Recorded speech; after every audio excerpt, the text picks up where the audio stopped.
Avenue, and then we'll take it higher. You're listening to a special edition of the Twin Sault's only local, regional, and national sports show, The Game Sports Show, live from Icebreakers Sports Bar and Grill. Host Dave McCaig coming to you live in 5, 4, 3, 2, 1. Booyah, and it's time for the Game Sports Show, the Twin Sault's only local, regional, and national sports show. It is February the 13th, 2019, and it's yours truly, David McCaig, here live at Icebreaker Sports Bar and Grill for a rare Wednesday edition of the Game Sports Show from Icebreakers. As all our fans know, that we usually have a Wednesday show at Sportscenter Bar and Grill. That has been rescheduled till next week. I gave Jamie Antonello, Matt Primo the night off and a little bit of vacation time, well-deserved vacation time until next week. And obviously the Icebreaker show being apparently supposed to be on Sunday was moved to Tuesday. Then due to the weather potential, we switched it to today. So we appreciate you taking the time to join us here tonight and being very, let's say, patient with the Game Sports Show scheduling this week. And tonight we have an action-packed show here from Icebreaker Sports Bar and Grill, as we always do. We're going to be wrapping up the local hockey scene here, especially with the Soo Thunderbirds and Soo Eagles this past weekend. We have John Parco going to join us in just a few moments, and I'll go into talk about the Sault College Cougars recap, the LSSU Lakers, and Soo Greyhounds, and that will be spearheaded by Brad Coccimiglio, who will be joining us in part 2 of the show through telephone, as he is unable to make it here live. And Dane Hanchrow will be my panel member here tonight, starting right from the beginning here. And without further ado, let's bring in Dane Hanchrow. Dane Hanchrow, welcome to the show, my friend. How you doing? Wonderful. It's a great Wednesday night here at oh my God, Icebreakers. You almost said Sportscenter. Yeah, I almost said Chili Willie's. One of my other favorite places. But same owner, but definitely a different name. And then we're going to have John just coming in a few moments. He's joining us here at the table. We're going to be talking about the local hockey scene here. And then Dane, to wrap up the show in part 3, after we do part 2 with Brad, we're going to be talking about some bonus topics and a roundtable discussion. And it's going to be surprise topics. So if you want to check out that roundtable, you got to make sure you stay on and check us out, as we have a bunch of topics to bring up in terms of, well, maybe it's the NBA, maybe it's the NFL, maybe it's hockey, maybe it's baseball. You do not know. We're going to keep it for a little tease, and that'll be in part 3 of the show. Now, without further ado, I'm going to bring in our first guest right off the hop, John Parco. Johnny, how you doing, sir? Very good, thank you. How are you doing? I'm doing good. You had a very, let's say, very busy weekend. You had Friday, Saturday, you had the home and home against the Soo Eagles. Yep. And then, obviously, Monday you played against Blind River. So, obviously, a busy weekend. I want to jump right into talking about the border battle. Obviously, you lose 4-3 on Friday here at home. And then you win 4-2 on Saturday at the Polar Stadium in a rocking crowd at Polar Stadium. Just under 1,000 fans. Talk about this weekend. You obviously split the weekend, but yeah, it's always tough to play these back-to-backs with the Eagles. They're tough games. It gets a little chippy once in a while. There's lots of penalties called. It's really hard to get into the flow of the game because there's so many stoppages and it sort of doesn't match our style very well. Yeah, and they played, to give them credit, they played very, very well coming in here on the Friday, and hard to win on the road. This is still a road game, despite being across the river. Yeah, and we weren't ready for them. I thought my defense just didn't follow the game plan very well, and fortunately we rebounded the next night in the Polar Arena. I thought we had a really, really good game. So, speaking of that Polar game, you had Lucas Terrio had a hat trick. Yep. Noah Bowman had 3 assists in the game. You had that line was going. Lucas Terrio's just been absolutely on fire this year, playing very well. What was different in that game than the first game? Obviously, it was a tight game, the first game. It's not like you lost 6-2. No, we didn't lose 6-2, but we didn't follow the game plan that we set out. And, it's easy to go, you lose control of the game real quick. One goal can make a difference, and I wasn't happy with the discipline we had. Tactically, that's for sure. See, that's where the discipline's big, and that's where the Eagles can really exploit a lot of teams with they're definitely, I like to consider them as a two-way team and a grinding type team that fight those hard games to win. Not saying you guys don't do that, because you do that as well, but you have a lot, I think, offensive-minded. You have players that play those positions perfectly. Yeah. Lucas Terrio, McDonald, players, just to name a few. So you have a team that's well put together that way. The Eagles, when they defeat teams, it seems that they outwork them or physically hit them, right? And that was kind of one thing that pointed out Friday. One thing about the Eagles is that they can skate. Yeah. They have some big kids. They're not all big, but they can all skate. Yep. And they'll skate you, and they'll forecheck you hard, and they're relentless. So if you're not ready for them, they'll beat you. They will. Now, Dane, I'm going to slide over to you and throw you here on the spot. The rivalry. You can think of rivalries in terms of any kind of league. The NOJHL, the OHL, you have the NHL. There's a lot of teams that have those different rivalries. Nothing speaks rivalry more than the border battle, than Soo, Michigan, Soo, Ontario, USA, Canada. Nothing. I know people want to refer to Blind River and the Thunderbirds. That is a long-stated rivalry as well. Give them credit to that. But you can even look at the Eagles back in the day when they were the Indians. Yep. That's where a lot of the history is. It is important for these teams. It doesn't matter where they are in the standings. It's always a good hockey game that's played. Yeah, absolutely. I think if you look at geographically, it has to be the two closest teams in the NOJHL there.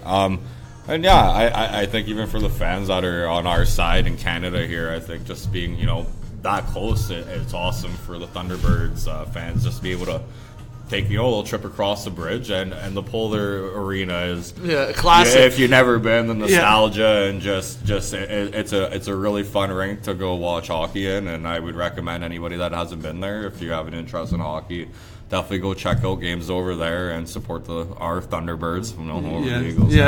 Or the Eagles, whoever you cheer for. Yeah, I know, great rivalry, and if you haven't checked out any games, go watch. See, the Thunderbirds right now, Johnny, you overall this season, we've had you on the show numerous times. Overall, I feel that you'd be pretty proud of how your team has been throughout the entirety of the season, right? Being tops in the NOJHL, tops in the division, and obviously, when you lose a hockey game against a team that is underneath you in the standings, some people go, well, they're underneath you. You should win those games. No. The NOJHL is so spread out, and we've talked about this as well on the show. You must be overall, though, proud of the way your team played this entirety of the season, and just to watch these games and these rivalries that are so big. It's good that the Thunderbirds and Eagles have competitive games. If it was as the Thunderbirds played Manitoulin and Islanders back in the day when they won games 15-0, that's not neither good for the league, organizations, or the fans. Yeah, exactly. And the days of winning every game are over. I mean, nobody. Like you said, it would be terrible for the league if one team wins every game. Exactly. And there really isn't that much of a difference between the top 3 or 4 teams. And if one team doesn't come prepared, they're going to lose. Exactly. And anything can happen on any given night. Anything can happen. If you have French River over in the East, sure, they're 14-33-2-1 for 31 points in the East. And you have the bottom team in the West, which is Espanola.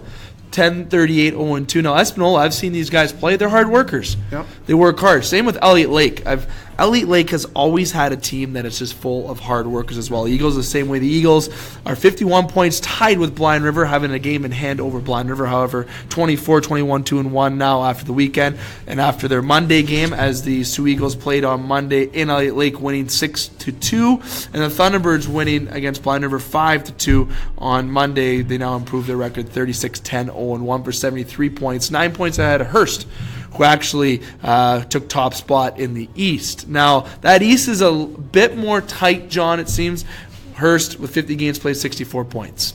Cochrane, 52 games, 63 points. Timmins, 61. Kirkland has 60. Now, 2 games ahead and also 4 games ahead to Cochrane, right? So you must project that Kirkland will probably gain. Well, it's going to be close with Hearst, but it might be 1 or 2 seed there based on how the successes in the last handful of games. On your side, 73 points, 57, then 51, 51. It's more tight for 2, 3, 4, but that doesn't define how your division is. Anyone who's come out to watch your games against Rayside, Blind River Eagles, the Cats, or the Express, bless you. No, it's either way, it's competitive hockey. It is definitely competitive. We've played numerous games against Blind River, and most of them have been 1-goal games. Yeah. Right down to the last minute, where there's a rush to the net and anything can happen. So, and it's the same with the Eagles also. So it really doesn't say much. It's we're coming down the stretch here, and then come playoffs, it's just another whole different beast. It is. And you know what? It's a Thunderbirds team that is hoping to be on the better side of the playoffs than they were last year, and it's looking good for that for sure. And it's too bad I can't strap up the skates or some of the alumni guys against your guys. It'd be a great game against those young guns, I think. I think we'd actually get killed, to be totally honest with you. Those young guns absolutely fly. But this weekend, you're not done playing against the Eagles. You have a game on Friday at Polar Stadium where you won your previous game, as we mentioned, on Saturday 4-2. And then on Sunday, you're back in Blind River. Now, going even to next week, you play Elliott Lake, and then you have Kirkland Espanola here that weekend. But going into this weekend, obviously first against Sumish on the road, Blind River on the road. Pretty close traveling games. Yep. Right? It's the cheap travel, sort of, in comparison to going to Kirkland Lake and those places.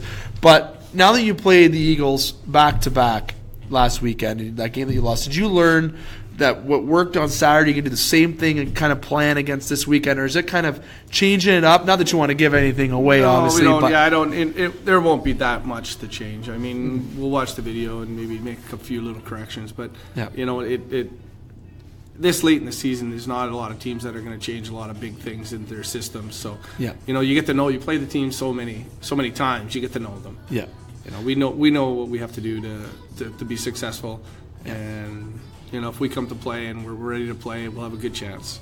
Do you guys change your style of play going over there, playing in a rink that is, I feel like, a lot different than ours over here? Maybe not change our style so much, but we will change. We will change some of our breakouts, and we try to keep it a little more simple in the neutral zone. Oh, because the neutral zone is so small there. Yeah. You just don't have the room to play the way we play here at the John Rhodes Center.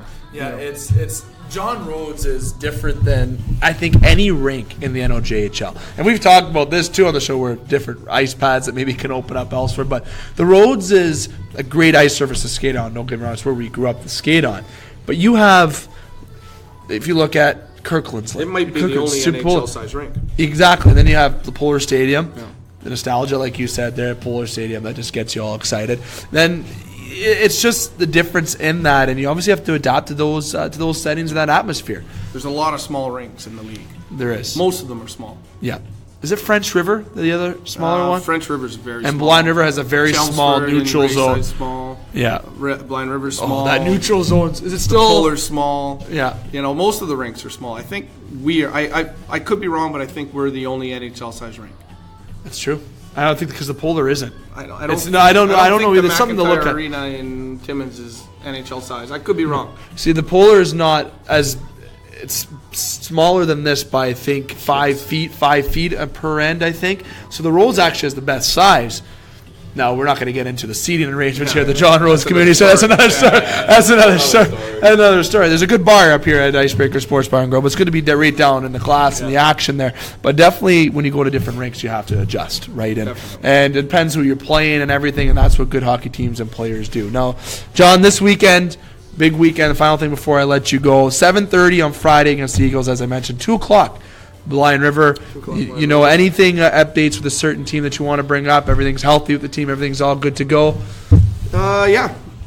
We're actually expecting Nolan Ford back. Nice. And Tanner Main will be back also. There you go. go.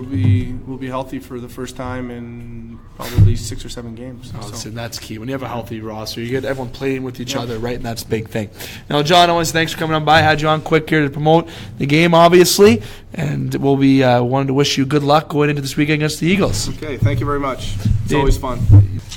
As we say goodbye to John, Dane, it's going to be you and I here before we go to our first break. We have some more local coverage to discuss. And going in with the NOJHL, let's give the fans a quick reminder here with the Sioux Thunderbirds. They play at 7:30 on Friday at the Polar Stadium. Then Sunday will be in Blind River at 2 o'clock. For the Sioux Eagles, for the Sioux Michigan listeners, again, 7:30 at the Polar Stadium against the Birds. They also play Saturday in Blind River at 7 o'clock, and then they're off until the following weekend where they're home to the Rayside Balfour Canadians. Now just a quick little recap with the Thunderbirds and Eagles in the standings. Thunderbirds 36-10, 0-1 for first place in the Western Division, and the NOJHL with 73 points, and the Sioux Eagles 24-21, 2-1 for 51 points for tied in third with the Blind River Beavers, but the Blind River Beavers hold the tiebreaker due to having a game in hand on the Sioux Eagles. Now, transitioning just for a little recap with the Sault College Cougars. The Sault College Cougars were away in Central Michigan this past weekend. We do not have an update on the website as to such. We were in touch with trying to get some results with that, and we will provide those results on tomorrow's edition of the Game Sports Show, which will be live from Northern Superior Brewing Company. Now, with LSSU men's hockey, where we're going to have Brad Coccimiglio jump into to really dive into. They were off this past weekend, but they play this upcoming weekend. Play against Michigan Tech here in Sault Ste. Marie, Michigan.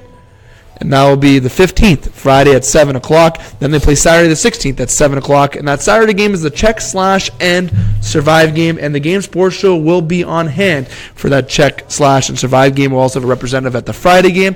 But make sure you come to check out the Lake Superior State University men's hockey team as they play against Michigan Tech. A good little rematch of the Great Lakes Invitational Finals where LSSU won against Michigan Tech 6-3. Again, that was a Great Lakes Invitational that Lake State won back on December the 31st going into the new year. So Lake State against Michigan Tech this weekend at 7 o'clock, both Friday and Saturday. Dane, bringing you back in before we go to our break with the Sault Ste. Marie Greyhounds. Now, like I said, Brad's going to talk about the Lakers in some form, and we're also going to talk about the Sault Ste. Marie Greyhounds this past weekend and upcoming games. The reason why I want to bring up with the Greyhounds before we go to our break and transition with Brad is we were in attendance in a very nice box at the GFL Memorial Gardens on Sunday, and obviously it was a pretty successful weekend for the Sault Ste. Marie Greyhounds nonetheless, despite losing on Wednesday 4-2 to Sudbury. They ended up winning 7-6 against Niagara, and then a big 6-3 win over the London Knights on Sunday. And the Sault Ste. Marie Greyhounds are in action this weekend at 7 o'clock. They play against the Battalion in North Bay. Then they play Friday in Sudbury for a rematch from last week at 7:05. And then they play not until Tuesday where they're at home against the Sarnia Sting. And then they're also back on the road starting next Thursday. But Dane, I want to get your top opinion on the London night game on Sunday. Not only do we have a great view, Molson Products, we had good company of friends, a great hockey game. Nonetheless, Villalta, I felt, played solid. Evan Bouchard didn't get his ass off the ice at all for the London Knights. It seems like played the whole game. I think he might have played the entire game. You had Morgan Frost, who I felt was very strong out there. And speaking of Morgan Frost, as I was going to announce later on, but I may as well announce it now, his father, Andy Frost, will be coming on the show next week from Northern Superior Brewing Company, so it'll be good to get his reaction of how Morgan's been playing. But speaking of how Morgan's been playing well. Barrett Hayton, been playing well. Cole McKay, hat-trick against London, Sioux native. Your thoughts on the Sault Ste. Marie Greyhounds against the London Knights? I want to get to your topic before we go to break and bring in Brad. I think you said it all for me. Beautiful seats. Got to thank our Molson man, Dustin Grondin. In great company with all the rest of our friends there. First time I personally sat in the box, and I thought the view was absolutely terrific from up there. I managed to miss every goal at the start of each period that game. Why'd you miss the last goal? You remember why you did? I went for that last beer there at halfway through the last period, and a rookie move obviously there. I sent you to get that beer. Yeah. So missed 3 of the goals that game by the Greyhounds, but all in all, great effort. Valletta played a really good game. I think it's always nice beating London, especially in our barn. I think going forward, like this Sault Ste. Marie Greyhound team, especially watching this game, it looks like they have a bit of a different mentality. Playing a little bit more harder in the corners. I don't see, right? Never use the hot dogging term like Don Cherry is, but it looked like the team was obviously, big matchup against London, but was taking this game very seriously. I think they played good defensively. I think they forechecked really well. I think they had really good neutral zone presence. Other than on the power play, London didn't get a whole lot of good scoring chances. I don't think the shots, any team got over. I think the shots were like 22-20 or something like that. Nothing crazy, but all in all, in a good game. And I think fans 31 for London, 27 for the Hounds. Okay, a little bit off, but I think maybe that might have been the second period. Yeah. Totals. When he went to get the beer. When I went to get the beer. Don't remember anything after that. But second period was action-packed. In the first period, the 1-0 went up. The Hounds went up over London. 3-2 in the second was the scoring difference between London and Soo there. And then in the third period, the Hounds pulled away with 2-1 over the third period to lead and win 6-3. And obviously Cole McKay with the hat trick. Cole McKay projected to go in the NHL draft this year. He's rated in between the third round is where he's rated right now. What did I tell you where he's going to get drafted this year? Yeah, keep it in the family. Kyle Dubas there. Yeah. Maybe looking to take a couple more Greyhounds. You got to look at it, man. We as an organization in Sault Ste. Marie have been able to produce and develop a lot of really good hockey players in the last couple of years. And I think if you look at the draft rankings in the last couple of years, you're starting to see a lot of Sault Ste. Marie Greyhounds on there. Especially in the first round. So a lot of them. Look, Sandine last year. Hollowell went fourth round to Toronto. Yeah, and that guy's going to be a Leaf in 3 years. Watching him for the first time last year, or like at least noticing him last year, I think Mac Howell is going to be a very, very good NHL hockey player. Absolutely. He is a little bit smaller. But in today's NHL, that's not a bad thing. It's a speed game, and that's something he definitely has. He has great vision carrying the puck up the ice, making that first pass from the blue line, or making that breakout pass to get into the neutral zone. So yeah, I'm a big fan. I hope. I hope they meet in the conference finals. Maybe the Oilers make a little trade for with the Leafs there. But no. Yeah, it's now you're being foolish here. I think, it was a good character win for the Greyhounds. We've seemed to have the upper leg on London this year. I think we've beat them 3 times this year, or at least we got the upper leg on them this year, nonetheless. But going into the playoffs, I think having that experience of losing last year, and for some teams, it does take that. Take that game or that time where you lose and you kind of figure out what you did wrong in that process last year, and I think the Greyhounds have a very good chance, especially in the OHL, to get back to that finals and win that finals this year and represent our city at the Memorial Cup. They still have a good team, and I got nothing but great things to say about the Greyhound organization. We've been a really good, competitive, relevant team for years now, and something has to give. And I think, I obviously, saying the word we deserve, an OHL championship's one thing, but I definitely think we put in the work and earned it. And I hope the boys can go out there and get us one, and I believe in them. I have watched a couple of games on TV, and I haven't been able to get out to the rink as much as I wanted this year, but I like the team this year. I think we got a solid squad, and the big team to watch is not even the fact of London. I think it's Saginaw.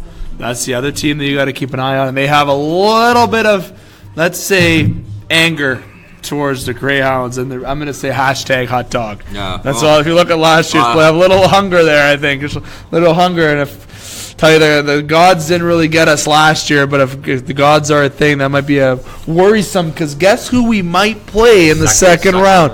That would be tough. You got to beat these teams anyways to get there. Doesn't matter if in the OHL, NHL. Same as Toronto. If they're going to get past the first round, who's going to be there in the second round? Tampa Bay. So you have to beat these teams to get there. It's like Washington had to beat Pittsburgh to move on, right? You have to beat the Dragon to get there. Yeah, you got to beat the best to beat the best. That's exactly. Red Flair would always say. Yeah, exactly. Now the Hounds.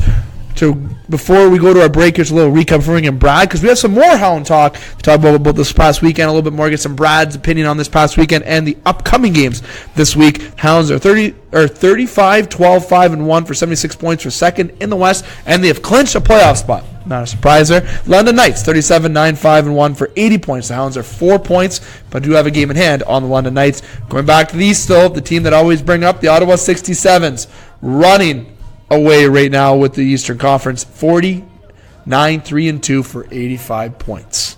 Very impressive are those Ottawa 67s right now. And their goaltender, Michael DiPietro, had a rough go his first game against the Vancouver Canucks, so we're going to save that for our Northern Superior edition of the Game Sports Show.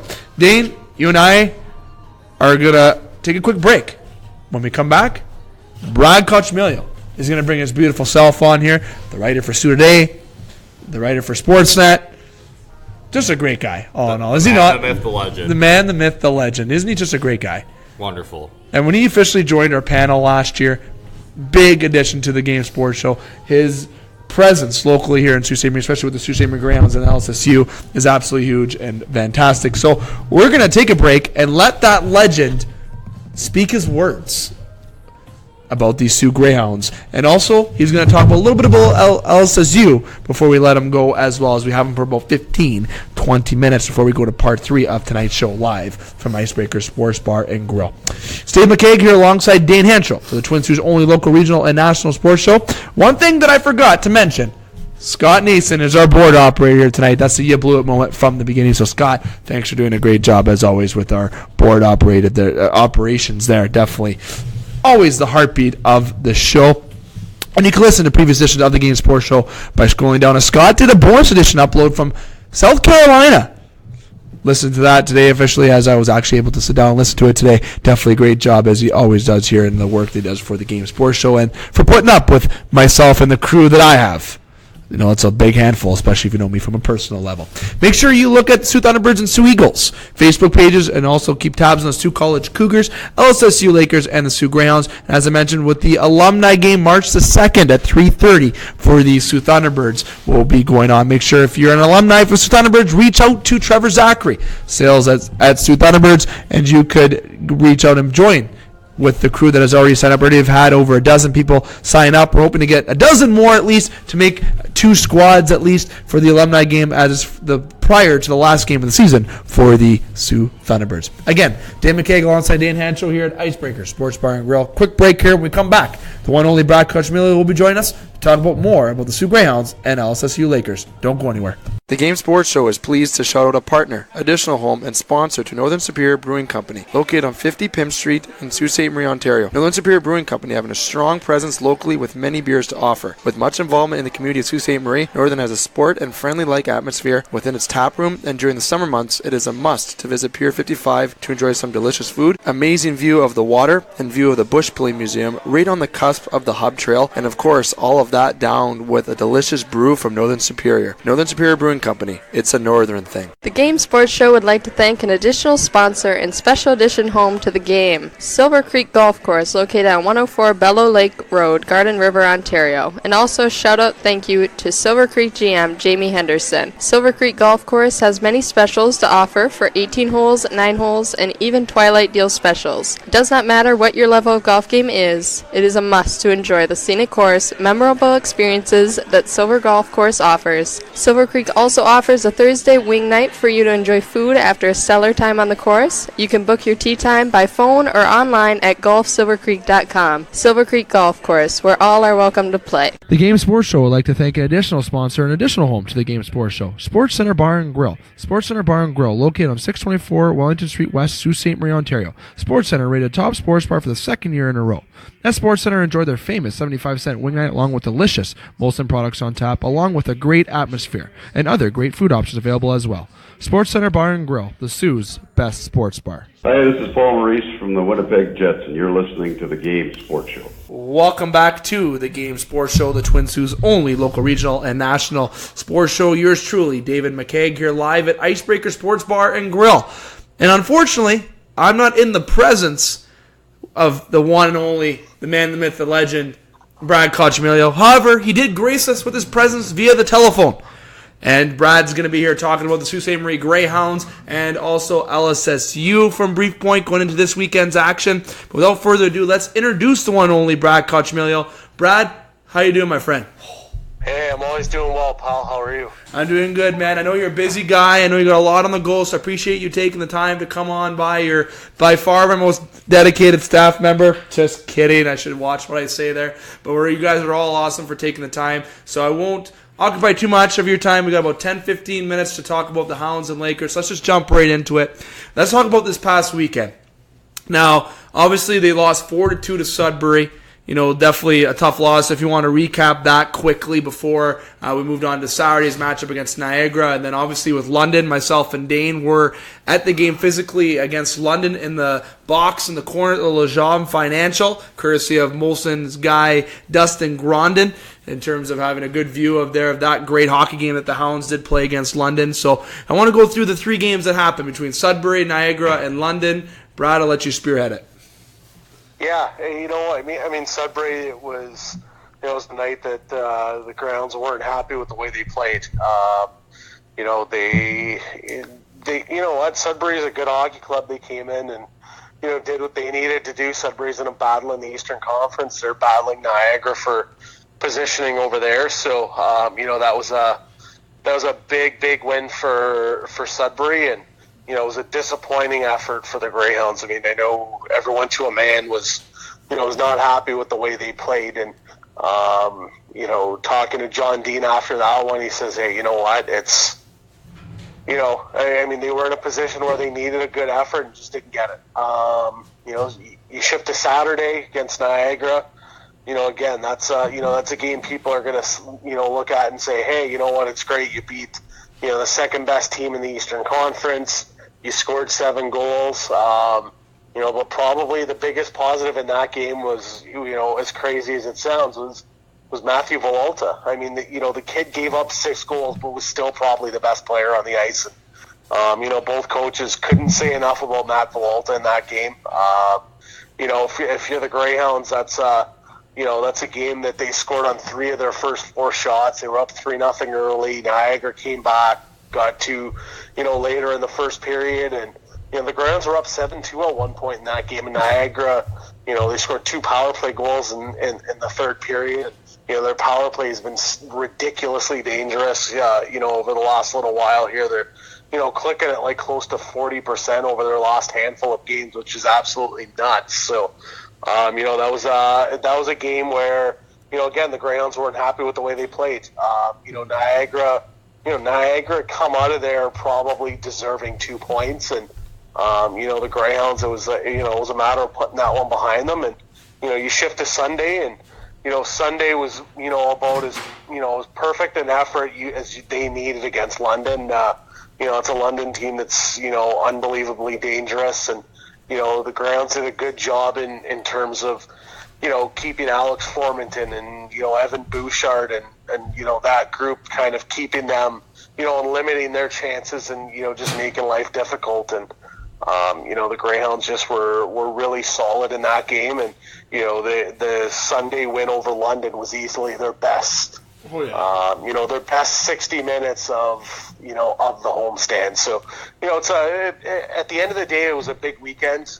Them coming out with 4 points, and they needed the points considering they're battling Saginaw, and that pulls them. Considering London lost both of their games on the weekend, they lost in Saginaw on Saturday night. That was a huge 4-point stretch for them over the weekend.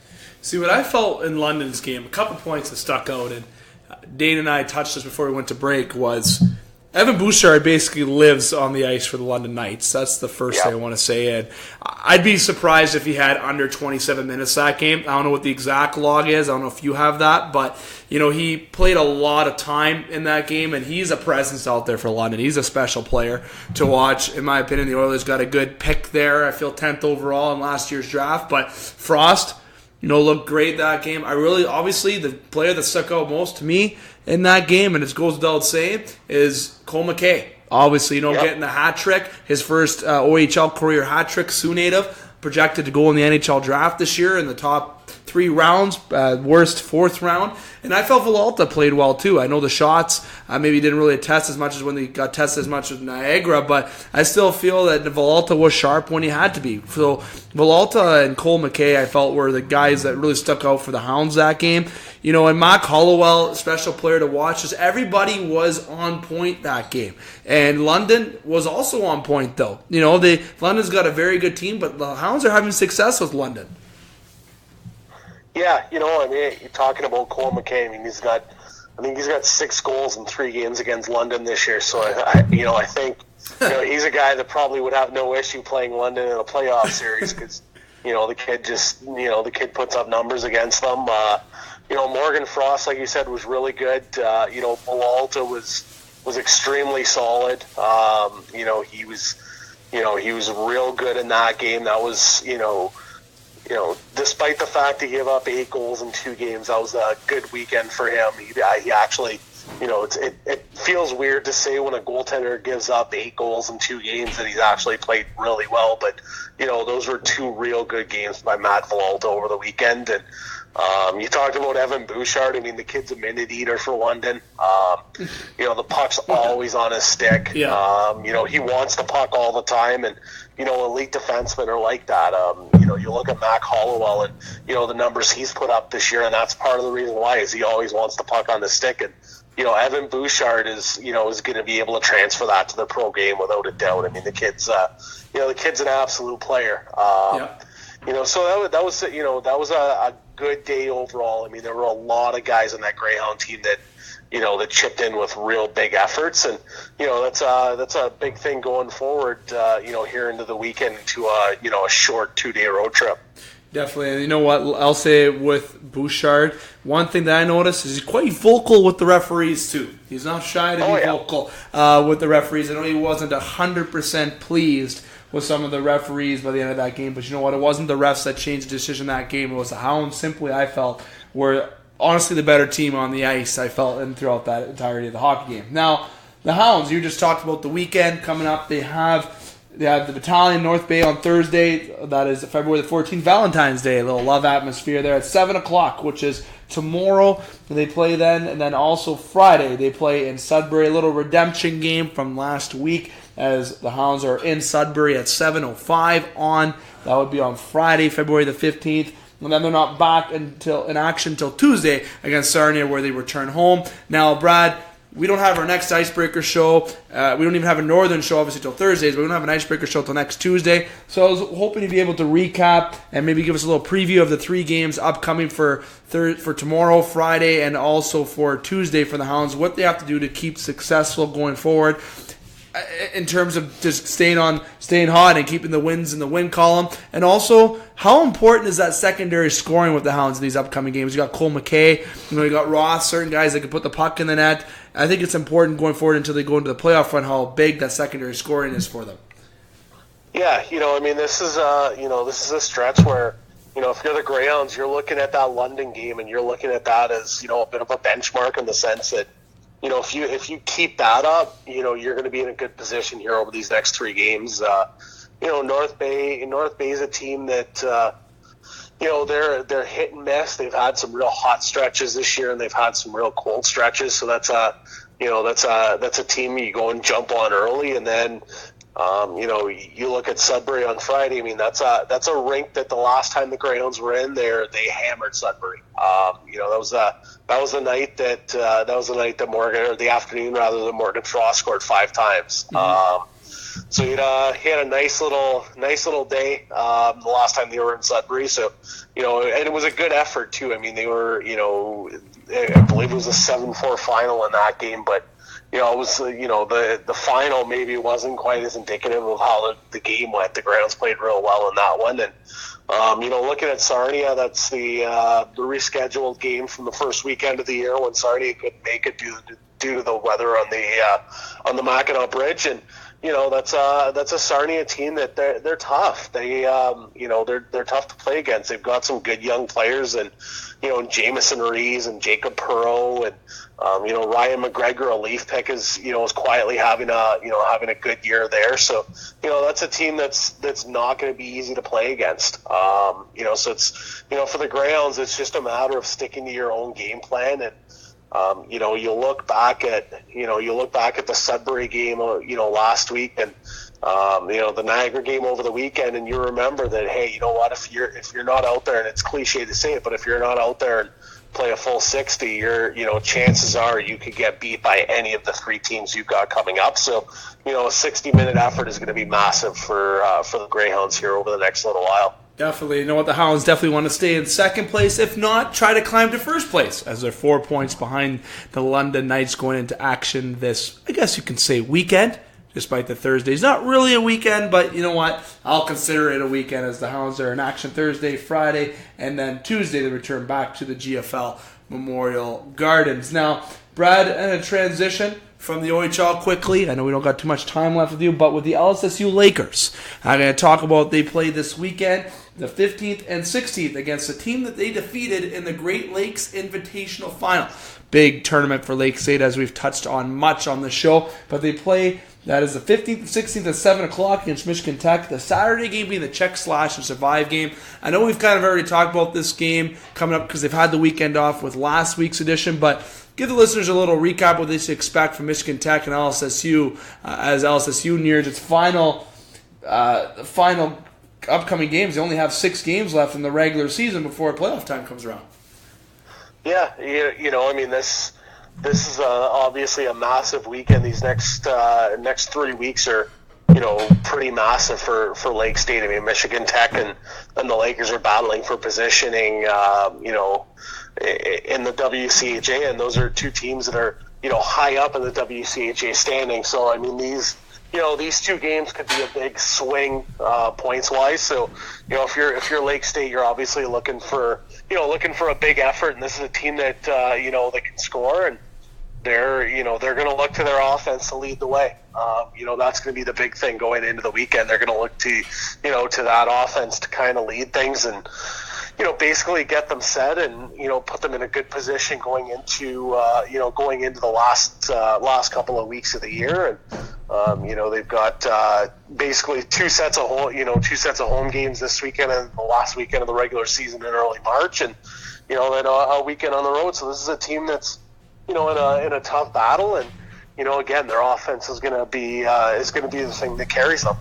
See, Lake Superior State University Athletic men's hockey team 18-8-2 on the season, riding a 2-game winning streak going into the action on the 15th and 16th, which is Friday, Saturday. 4-6-2 at home, 12-2 on the road. We've touched on the home record that they want to definitely improve on, and it's going to be a tough battle against Michigan Tech this upcoming weekend. Now, hockey in Soo, Ontario, Soo, Michigan, and the Peninsula and the Algoma region, in terms of this whole area, a lot of good hockey teams to watch, Brad. You got to agree. You got the Hounds, obviously, second in the conference. They're up there in the NOJHL standings, 4 points behind London, trying to get ahead of the conference. You have LSSU, who has been hot this year. The Thunderbirds, we were talking the first part, leading the way in the NOJHL. There's a lot of good going on here for local hockey, and obviously even Henderson's Sioux Thunderbird program having a way in Sudbury this past weekend. You can check out those results on the Highland Forward AAA Midget AAA Facebook team. A lot of success going around locally here in Sioux, Ontario, and Sioux, Michigan.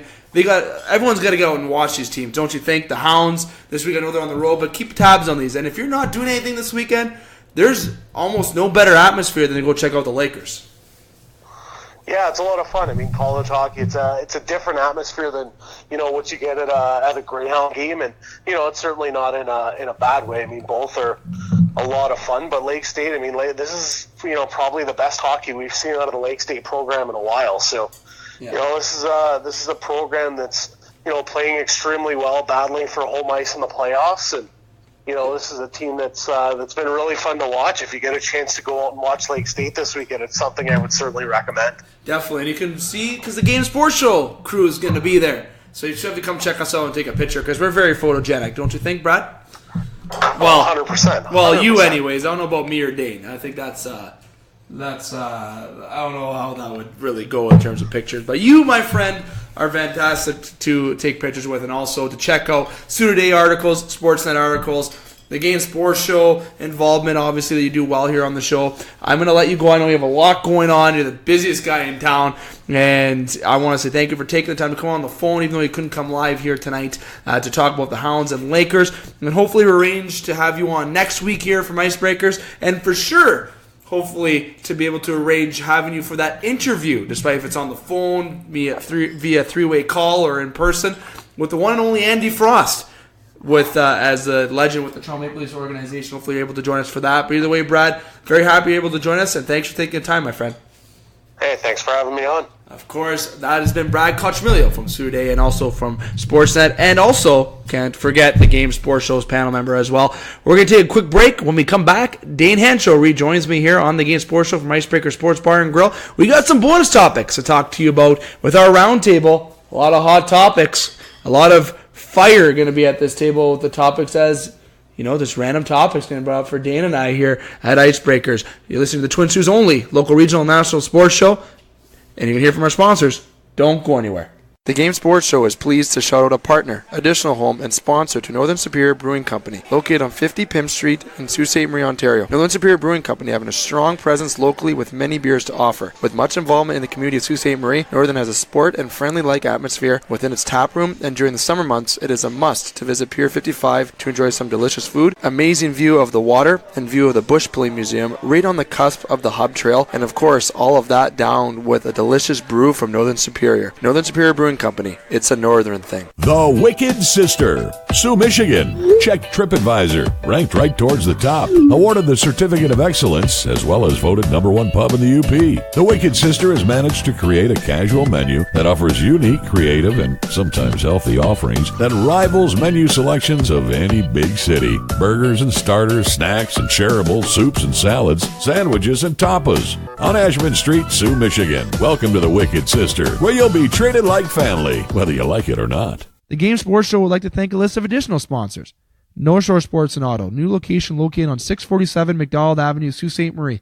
A family-owned and operated business with doing business in Sault Ste. Marie for over 10 years. Loads of products available for your enjoyment for all seasons. North Shore Sports and Auto, we understand the importance of quality service and products, and we work hard to ensure that all customers have a positive experience before and after each and every sale. North Shore Sports and Auto, meeting all of your new and pre-owned equipment needs. Special thanks to Salon. The Salon, located on 589 2nd Line East, Sault Ste. Marie, Ontario. Owned and operated by Mike Cuglietta. Book your appointment today at 705-941-9191 or via online at https://thesalonsoo.as.me-. The Salon, making the Soo beautiful, one haircut at a time. As well as a shout out to the Soo Pee-wee Pro Shop. The Soo Pee-wee Pro Shop, located inside the Community First Credit Union Soo Pee-wee Arena on 285 Northern Avenue East, Sault Ste. Marie, Ontario. Owned and operated by Jeremy Paquin and ran by Larry Monroe. The Soo Pee-wee Pro Shop, for over 40 years, meet all of your skate sharpening, skate repair, and hockey needs. Also to Discover the Canvas. Discover the Canvas, located on 317 Wellington Street West, Sault Ste. Marie, Ontario. A beautiful, new renovated building owned and operated by expert artist and Sioux native Katrina Thibodeau. Katrina taking her talents of the ink in Sault Ste. Marie and truly creating the best and most realistic art locally. Call Katrina today at 705-450-8099 or email her at discoverthecanvas@gmail.com to book your tattoo or consultation today. Hi, it's Craig Hartsburg, former NHL player and NHL coach. Welcome to the Game Sports Show. Welcome back to the Game Sports Show, the Twin Sault's only local, regional, and national sports show. Yours truly, David McCaig, here at Icebreakers Sports Bar and Grill. Getting into part 3 of tonight's show, and I'm joined once again by Dane Hanchrow. Dane, this is the portion of the show where you and I just have some roundtable discussion. Basically, quote unquote, shoot the shit. The roundtable discussion, we purely started on the Monday show. We've expanded to our Wednesday show at Sportscenter, and now we brought into our show here at Icebreakers, where we do the show on Sundays and or Tuesdays. We don't have it at the Northern Superior edition of the show because we have lots of hockey topics and baseball that we discuss on the Icebreaker edition. So we like to make time in our shows to talk about roundtable. And since we don't have a show this week at the Wicked Sisters, since that's passed, and since we obviously don't have a show this week at Sportscenter, Dane, you and I are going to be the only roundtable discussion this week. No pressure. No pressure. No pressure. So I want to start off like we said off air that we were going to discuss. I want to talk about LeBron James for a minute, okay?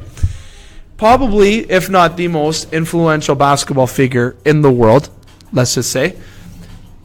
It all started X amount of years ago where he joined the Miami Heat in the big decision that was made where he joined Miami and joined Dwayne Wade and Chris Bosh and the super team started getting created. Let's say right from that point, you had the Heat create a dynasty of a team. You had the Golden State Warriors, who actually drafted a lot of their players and got successful the way they did, but they all stay together now, and contracts are fitting ever since they brought in Kevin Durant, on an affordable contract for somehow making it all work. Now they have DeMarcus Cousins there at an affordable rate. So you have these super teams going on. And so it all started when LeBron basically went over to Miami.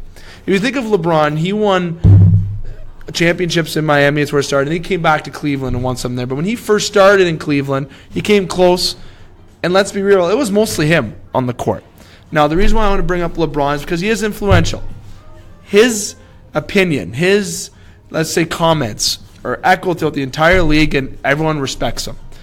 Fans, a.k.a. in Indiana or in Atlanta or places around the NBA now, are heckling LeBron James. saying Kobe's better, or saying that LeBron's going to trade you to their players and when they're shooting at the free throw line. Now, I want to shoot the shit, as I'd like to say on this, just to start off our topic. What'd you feel about that? Do you like how the fans are getting involved? Is LeBron too much with his antics? Is he a problem, or does he have every right to be the way that he is?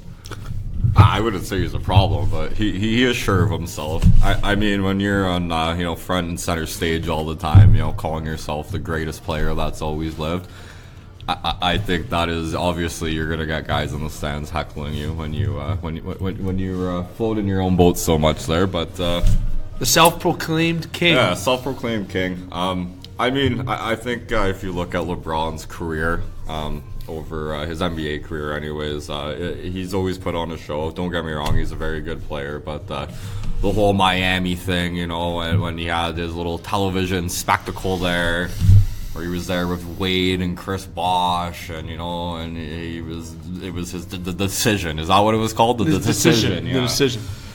I mean, like, stuff like that you're going to get ragged on for. I mean, he couldn't do it in Cleveland first, so he had to go to Miami and obviously set the trend for super teams in the NBA, which I don't think is a good thing for the NBA. I think it probably hurts a lot of the smaller market teams. Did it hurt the popularity of the sport? Honestly, God, it does seem like the NBA and the NFL are trending in a bit of a downward spiral, where I think baseball is just always kind of staying where baseball is. That's America's game, right? Mm-hmm. Is baseball, and hockey is obviously trending up. So I think maybe you could look at to like the super teams and the lack of competitiveness in the NBA to maybe being a big factor as to why maybe they're not getting as many views. And like, obviously I don't know the TV numbers and stuff like that, but I know it's definitely an issue around the league with these super teams that a lot of people don't agree with it, and it's talked to the media again and again and again. And obviously in Canada here with our Toronto Raptors, we're trying to stock a team as best to our abilities to compete against doing a good job. These teams like Golden State and whatever team LeBron's on. And see, the Lakers aren't, and he had a comment today saying that if you don't make it, you don't make it. Now, obviously, LeBron goes to LA with the intention of winning a championship, and you had the rumors of Anthony Davis going there at the deadline. Didn't happen. The Pelicans apparently, quote unquote, dangled him for fun to antagonize the Lakers or persuade them or kind of tease them, per se, might be the better word to use. And it just caused animosity from there. That's where the fans got involved about who apparently was getting traded. 4 first-round picks, Ball, Kuzma. Basically, the Lakers are trading their entire roster and picks to get Anthony Davis, and all this was going on. LeBron, the big thing is he has that influence, it seems like, in LA, where he for sure had that in Cleveland. Like, he was the voice in Cleveland. I think that recruited players or helped get trades done for players. But with these teams being stacked that they are, and the Lakers aren't right now. They're not. They truly aren't, but we'll see how the offseason goes, because it's a pretty freaking big offseason when it comes to some big names. Kawhi Leonard, who obviously Toronto fans hope come back to Toronto, but you got the eye on him. Kevin Durant, just to name a few players. The super team, since it is bad for the NBA, and LeBron having the power that he does, it's just not overall good for the NBA. I think they are losing the popularity because of that. It's not like the NFL where Tom Brady, he's expected to make the Super Bowl every year, it seems like, and fans love that about the NFL. Baseball, and we're going to push to the super teams kind of thing discussion, I think, in just a few seconds with the MLB. But when you talk about the MLB, the Yankees and the Red Sox, or you talk about the Dodgers, those are teams that have a lot of money that buy and always buy the good players. And you have the lower end teams like the Tampa Bay Rays got to find the diamond in the rough guys, or the Oakland Athletics find the diamond in the rough guys. Transitioning back to what I was saying, wrapping up with LeBron, I really feel that with LeBron James not having his voice involved, and I feel kind of stepping back, I think he'll gain more respect from his peers, but that's just not the way he is. It's just not the way he is, it seems like. It seems like he wants to just run that Lakers team, and he, for some reason, he's a little too calm. I think he knows something that's going to happen in the offseason, and he might enjoy let's say, an early exit this year to go enjoy some more off-season time. I don't know what the plan is there in LA, but LeBron certainly has an influence that I think is – I don't like that effect. Like, for example, look at Jack Eichel and the Buffalo Sabres. We used to laugh on the show a year and a half ago. We see the head coach, GM, and president, Jack Eichel. In hockey, that is not thought of, that a player tries to run the team. You lose respect for that in hockey. For some reason, basketball is not like that. It's not. LeBron is the self-proclaimed king, but for real, he actually is the king. Yeah, I think you got to look at LeBron's personality. I don't think it's out of the realm of possibilities that something like that could happen in the NHL. I mean, like if Connor McDavid was a little bit more out there as an individual and spoke his mind a little bit more, I feel like obviously what he says is going to influence the decisions of the team when you have a player of that stature. So I think LeBron took advantage of a situation in Cleveland where Cleveland's management and ownership and the city itself was desperate for a championship, and I mean, they knew they were never going to be able to do it without LeBron James. So to make him happy, obviously they took in a lot of his input, and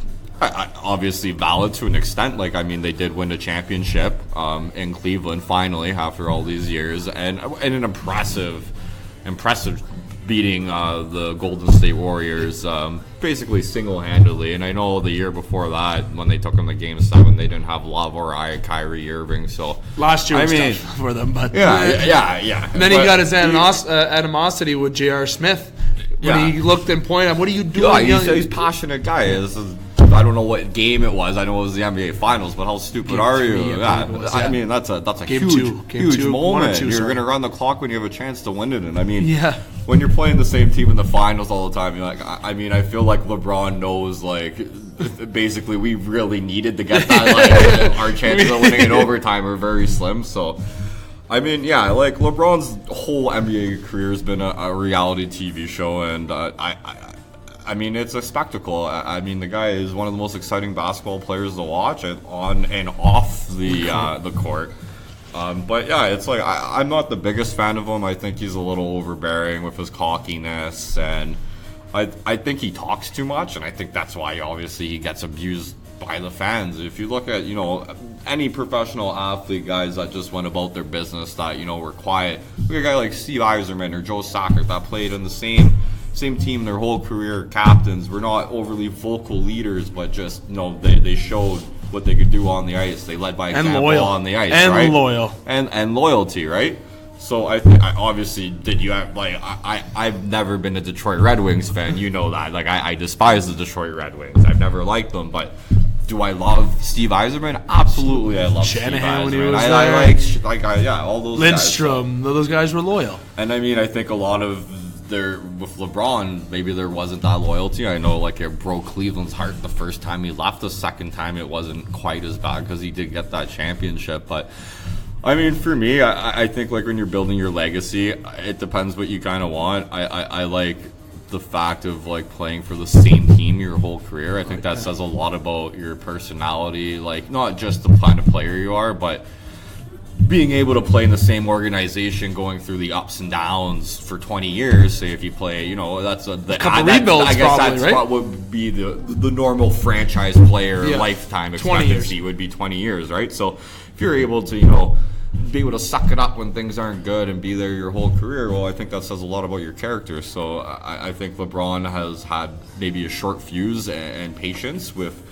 But it's hard to blame him because, I mean, like, when you're the only guy on your team, when you're constantly losing to this Golden State Warriors team, that probably is going to win again this year. I mean, I think that team's been really good at being able to, share the ball around. I know Steph Curry needs to get his 30 points every game and stuff like that, but between Durant, Thompson, and the rest of those guys, they seem to share the ball. But I think that's why LeBron gets ragged on, and I think as far as, like, the super teams go, I think might be a trend that ends eventually. If you get those diva basketball players that don't want to share the ball at some point, or if you get maybe the Toronto Raptors with the team they have now somehow beats Golden State, and then that goes into people's minds. Maybe we don't need to overpay all these guys and have a superstar. Just have the right team. Guys and build with maybe the right exactly. And I think we've seen that time and time before where there's been massive upsets in sports where the heavy favorite that was loaded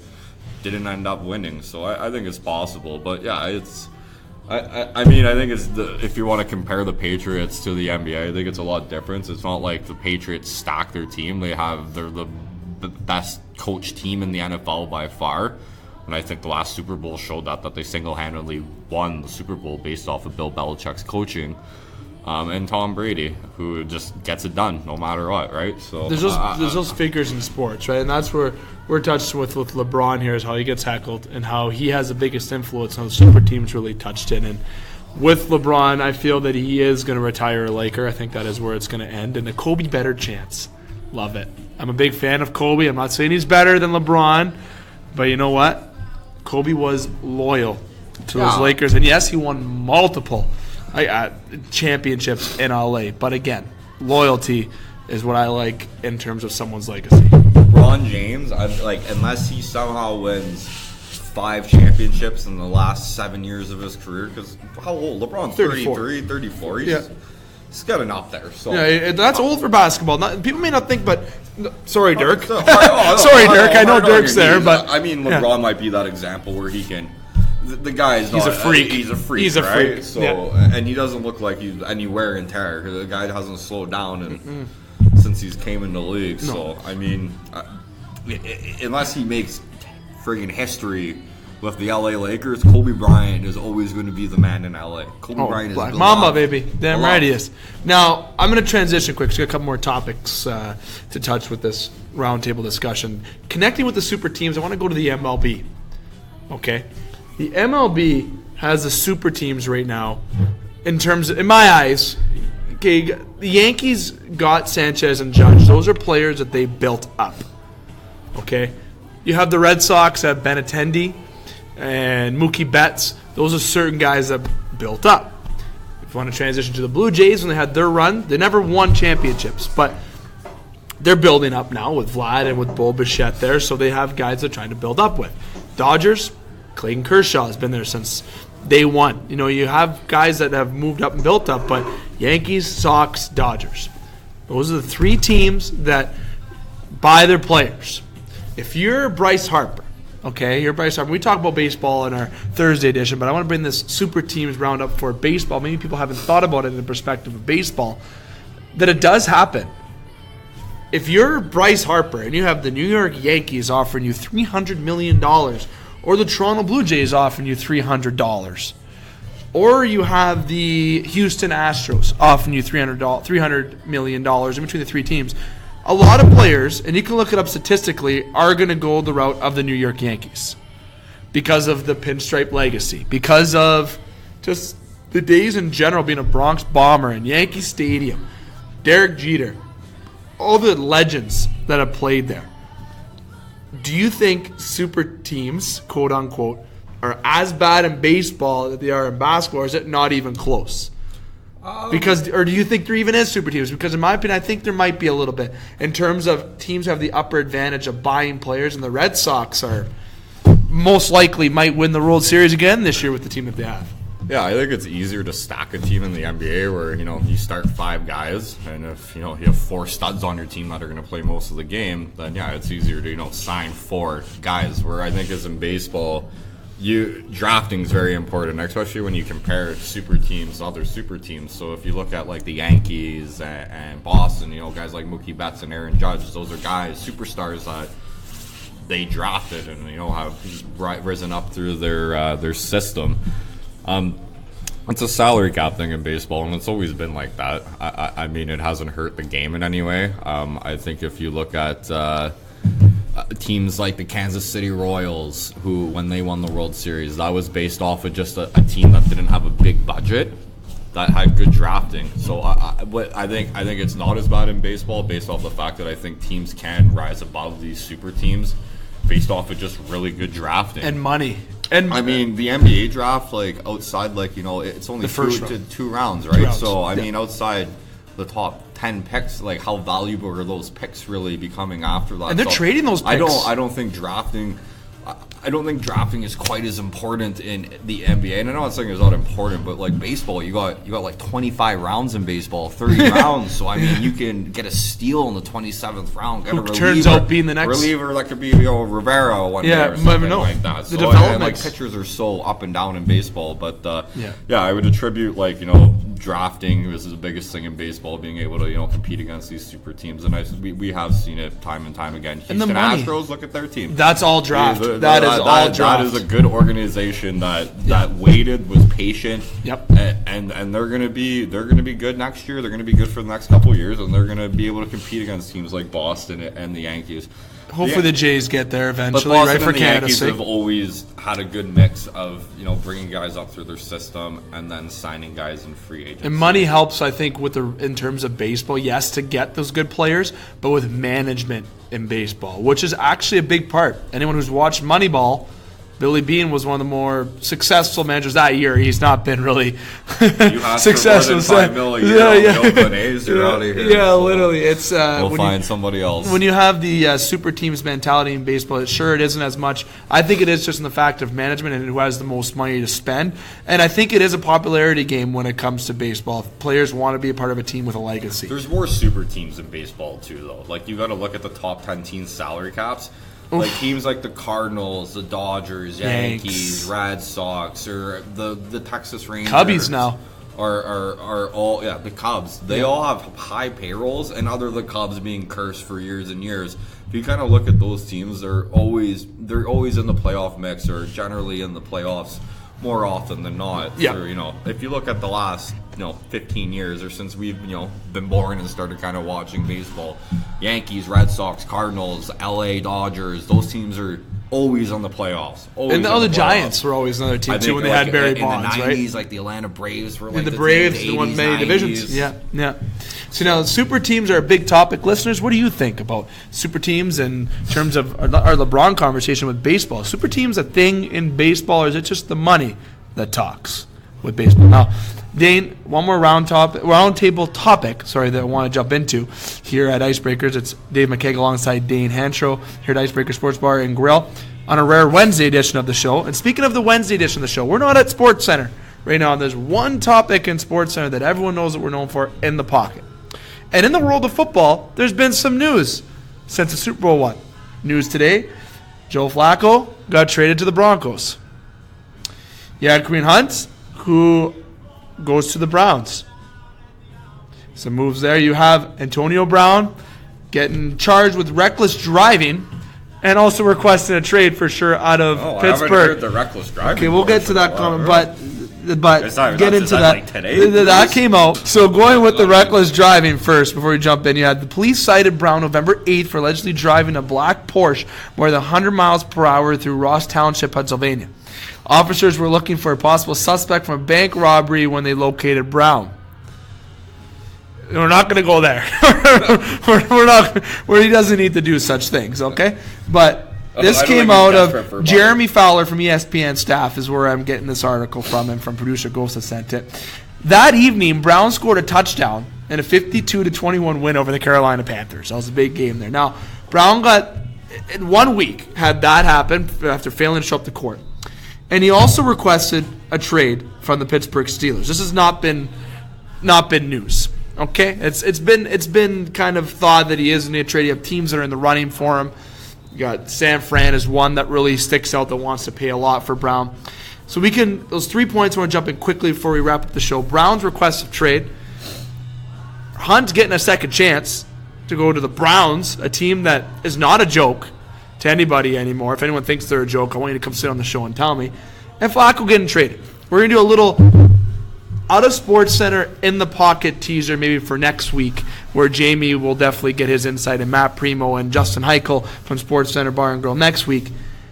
I'll let you pick the ones that you want to start with and talk with, Dane, before you come over to me to conclude. I'll start with Kareem Hunt there. Investigation's not closed. Whether it was a kicking incident this time, I believe, of the running back. Something about them running back in the NFL. Oh, Christ.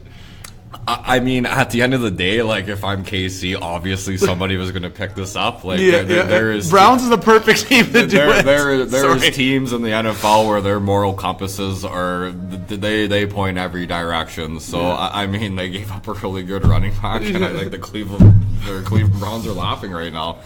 Like with Baker Mayfield and Kareem Hunt.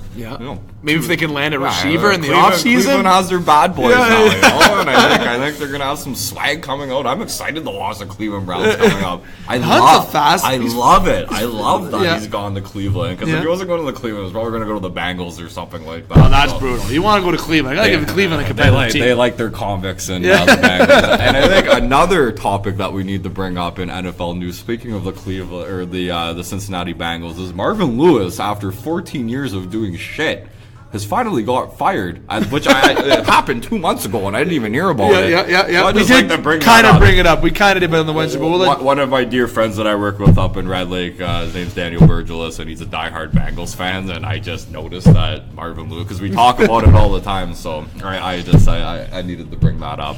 Well, you I like the keyword that actually I get the exact article that said is Marvin Ronald Lewis, a quote-unquote former American football coach best known for his 16 seasons in Cincinnati after finally getting relieved of duty. ... Thank God. Yeah, he may have one playoff win or none at all, and I think only qualified for the playoffs 2 or 3 times. Postseason, 0-7. Never won one playoff game. Regular season record, 131, 122 for 3 with a .518 save percentage. While here I'm talking hockey, winning percentage.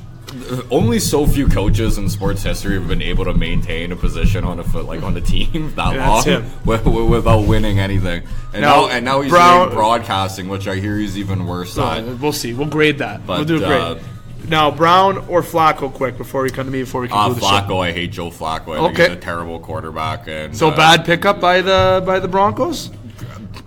Chase Keenum, Joe Flacco, they're going to have the same kind of year they had last year. And then as far as Antonio Brown, could I ever see him on a 1-year, 2-year deal in New England?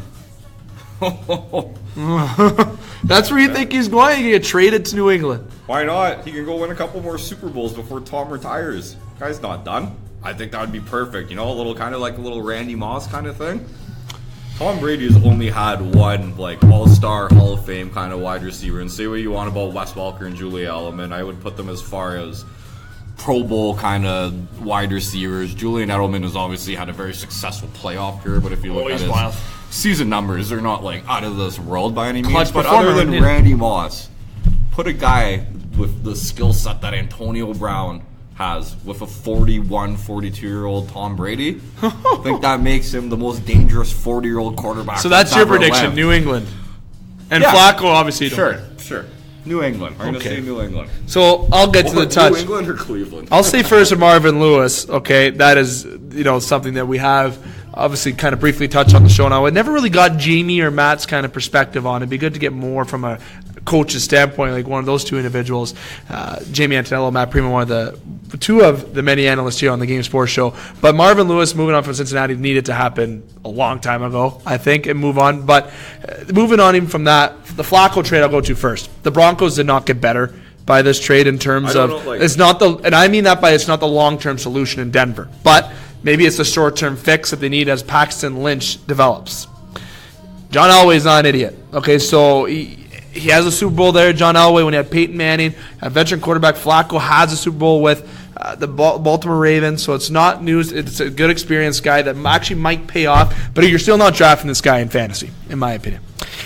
Antonio Brown, as a Pittsburgh Steelers fan, I am very, very, very stressed out in terms of what's going on in Pittsburgh right now. You know, the rebuild is coming. Le'Veon Bell, moved on, and players were relieved. We were going to get nothing for Le'Veon Bell. Antonio Brown, you're going to get a lot for this guy. I would say trade him, and the thing is, Juju is a very good receiver. You still have Connor who does well in Big Ben. You still have a playoff team. But if you move Brown and get picks, you can draft, and then you have some free agency potential that you can do. I kind of want to keep an eye on Josh Gordon becoming a Lion or a Pittsburgh Steeler. that's where I kind of see a second chance going. I think that really fits in one of those areas. Josh Gordon returns to New England. And if he goes to New England, so is Antonio Brown, Edelman, and Gordon. Everyone's going to New England. So Brown, I don't think is going to New England. I don't think that's going to work. And if Pittsburgh actually thought this through, don't send him to a competitor, okay? Don't, please don't. I can't handle another New England time, okay? I'm sorry to Barstool Sports and all the Boston fans out there, but your time of championships need to move on, okay? The only way Pittsburgh trades him to New England, like, I think that's obviously crazy. Yeah. But it could. You want to say it? Yeah. I want to say it, right? If Pittsburgh's willing to blow up their team and do like a 2-3 year Ben rebuild, will retire. then, Big Ben will retire if they're going to do a rebuild. He'll be gone. Yeah, let him retire. Trade Le'Veon Bell and Antonio Brown for first-round draft picks. Bell's gone. He's a free agent. Can't get nothing for him. Oh, yeah, I forgot about that. Well, so Brown, I will say Brown is going to be a San Francisco 49er at the draft. Hello, couple first-round picks, bud. That's what Pittsburgh's going for now. And then we'll have money to actually sign defense and bring in a secondary receiver. That's my prediction. Now, with Hunt, everyone does deserve a second chance. I definitely wouldn't go the realm if you... Did Ray Rice even get released? I know there's a lot of speculation with that, but you know what? Cleveland has got a pretty darn good running back now here, okay? He's very fast. I think he might be faster than me and you, Dane. I think he might be faster than both of us. He's talented, and Baker Mayfield and Hunt, some good young talent there too. Okay, Cleveland's no joke. If Pittsburgh doesn't revamp and go for try to get some picks and maybe fill Antonio Brown's spot, the Browns have a chance to win the division next year, and people think I'm crazy. It should be. It's interesting because let's see what happens with the Pittsburgh Steelers. Who's the favorite to come out at top in that Cincinnati's not. Baltimore kind of is. But I don't do they have a better shot? I still think Pittsburgh makes it next year, and that'll be the last hurrah for them. I'm saying if you just wanted to pick a favorite, though, or the Cleveland Browns are up there in the conversation. And for people to say that they're not, you'd be crazy. Years. You'd be crazy. Now, if free agency is still got to go on, there's still players that are going to be available soon in the draft. Maybe Cleveland trades their first and makes a splash and gets a roster player. Who knows what happens? So those are my three thoughts with our little teaser in the pocket segment as we had the night off at Sportscenter tonight. We'll definitely get into some more in the pocket news next week from Sportscenter Bar and Grill. So Dane, that's been our round table here at Icebreakers Sports Bar and Grill. Now it's going to wrap up our show tonight. We had part one of the show. We had Coach John Parco from the Thunderbirds come on by. We talked about the border battle with the Eagles and the Thunderbirds, the NOJHL in general. We wrapped up some local sports there. Then also we had Brad Coccimiglio talk about the Sault Ste. Greyhounds and also with the LSSU Lakers. So tomorrow night from Northern Superior Brewing Company, that's where you and I and Justin are at tomorrow at 7:15 p.m. We're going to be there tomorrow, and we're going to be talking about loads of NHL news. Trade deadline is just around the corner. You can almost taste it. Then we'll talk about some MLB news and some other, if we have time, some bonus topics there as we do at Northern Superior Brewing Company, as we only have 2 shows this week, which is the first time we've only had 2 shows in a week in quite some time. Next week we're back to Monday, potentially Tuesday, Wednesday, Thursday, as we will not have a show at Icebreakers this week. It will be Tuesday next week. Seems like Tuesday might be the change night here at Icebreakers. Dane, I want to say thank you for taking the time to come on the show here tonight. I want to thank you to all the guests that came by, John Parco and Brad Coccimiglio and crew, and obviously to the listeners who took the time. Dane, I'll see you tomorrow at Northern Superior. Thanks for having me, Dave. And yes, I will see you tomorrow at Northern Superior. And you actually look dressed up. I always comment on the attire, but you dressed up tonight. Yeah, I wore my nice plaid. Your nice plaid shirt. Yeah. You're a plaid. You're feeling the plaid today. Yeah. Listeners, make sure you follow the show on Facebook or on Instagram at The Game Sports Show, at The Game Sports Show SSM, respectively. Make sure you keep an eye on all the Facebook pages with local teams, the Hounds, Lakers, Thunderbirds, the Eagles. Make sure you keep an eye on everybody that's around, especially the Thunderbird page. They have an alumni game coming up, and yours truly is officially in that.